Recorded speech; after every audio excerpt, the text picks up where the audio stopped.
Mode spécial, laboratoire haute couture, recherche pure. C'est une démarche suicidaire. Il a une démarche suicidaire, Franck. Il n'a pas de financier derrière lui. Il n'a que des sponsors qui sont émus par son art, son savoir et sa volonté de poursuivre. Un des 11 apôtres adoubés du label haute couture. Paris, Lyon lui rendent hommage, exposition, livre. Franck Sorbier, depuis 20 ans, reste rebelle.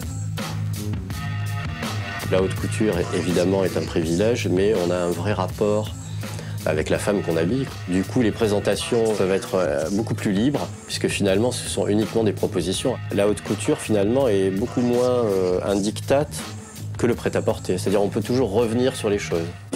Œuvrer sur l'unique, non sur la série. Aidé par Singer ou par Cartier, mais hors groupe de luxe, hors stratégie marketing.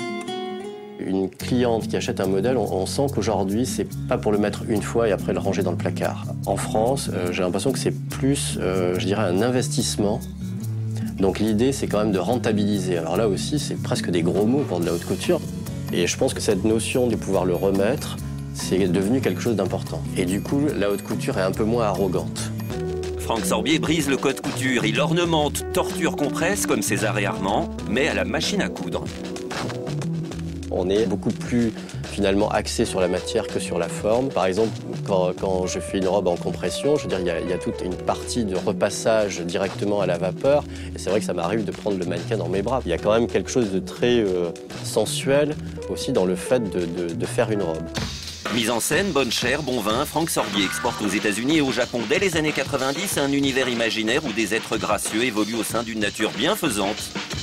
Les gens pensent qu'à partir du moment où on a un label et qu'on est grand couturier, finalement, on vit dans une aisance totale.